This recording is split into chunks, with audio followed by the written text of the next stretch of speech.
I'm Nura Ahmed. I am a Somali American. I am Black. I am a poet, a filmmaker, an organizer, an abolitionist, and an accomplished writer. I believe in a world where we're building a community where accountability, healing, and compassion can coexist. I believe in a world where we're all we need and we're all we have. I have worked in the intersections of the arts, organizing, community, and the struggle for liberation. I am also the communications coordinator for Whose Streets, Our Streets.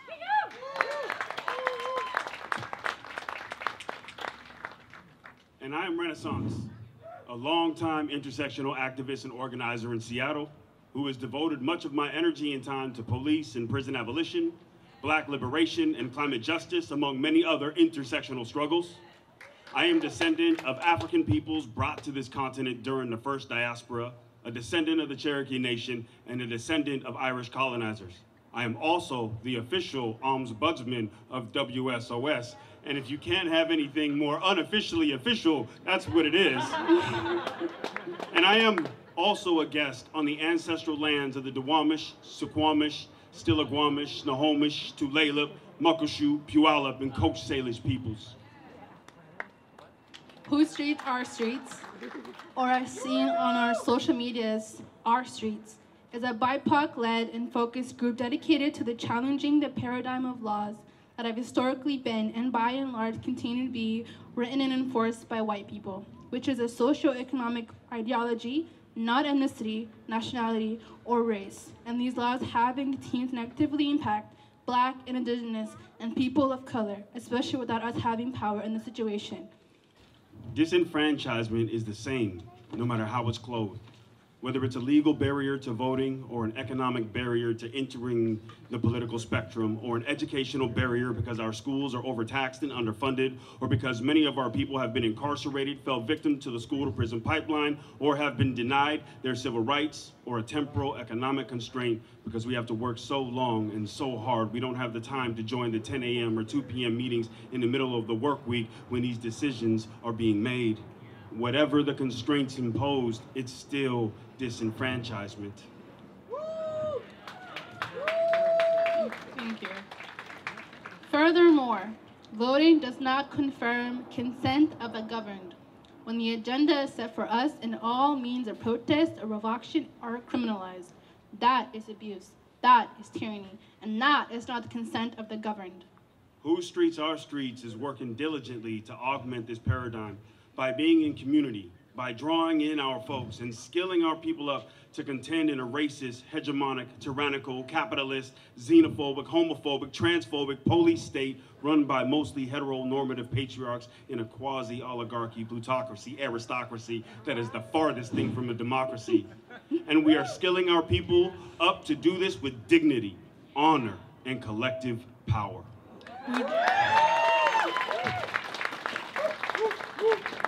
We do this through 3 core organizing values. Ooh.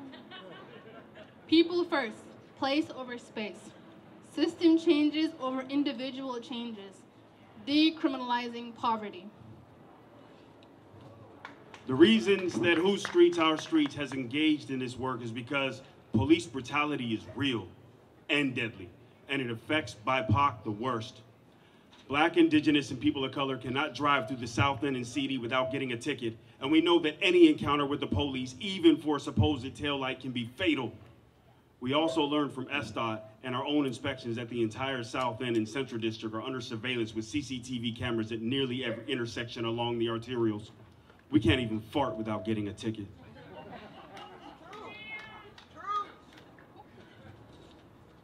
The reality is, however, we are constantly being watched, targeted, and policed because of the color of our skin and because of the neighborhoods that we live in.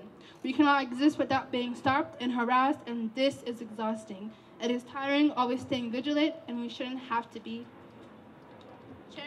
Chances are white. Oh. I'm gonna just hold it.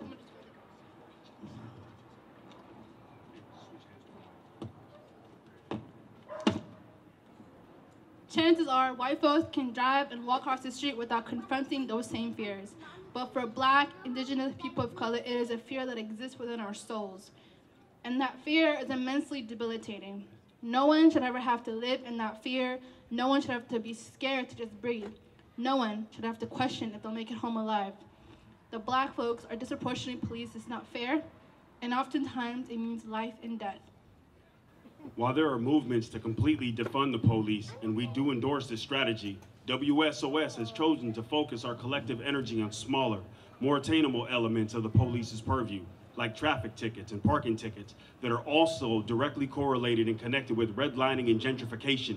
Ultimately, this is a state-sanctioned definition of who belongs, even and especially in neighborhoods that have been historically BIPOC. To this end, we are working to ensure that the City of Seattle ceases the police department's involvement in traffic enforcement entirely. And we are imploring upon the department and the people who staff it to completely revolutionize how they conceptualize and enact community engagement and prioritizing those among us who have had the least platform to advocate for ourselves, our families, and our communities without fear of repression, suppression, and oppression. We are doing the work that SDOT and the City of Seattle should have done decades ago and should still be doing to this day.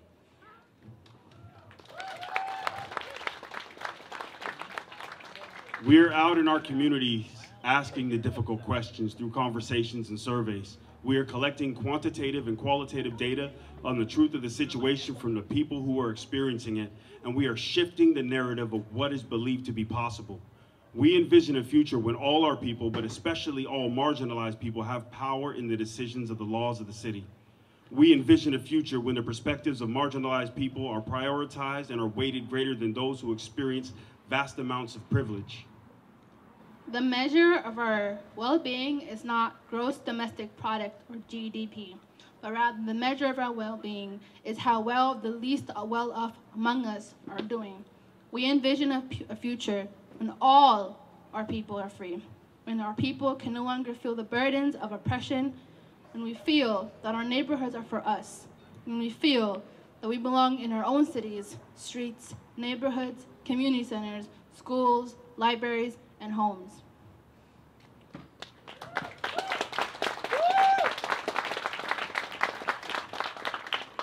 And we know that we're here today for Seattle Neighborhood Greenways to ensure that our organization continue to grow and do all the beautiful and powerful work that we are doing, and this is a good thing, and definitely do that. Also, Whose Streets, Our Streets is part of a very specific program within SNG that desperately needs funding to continue doing the important, vital work that we are doing for the most marginalized and oppressed folks in our communities through the framework of SNG. Because of you, we are. Investing in us means investing in all of us. Please give what you can, give more than what you think you can, because this will help us all achieve our goals. Whose street? Our street. Whose street? Our street. Whose street? Our street. Thank you.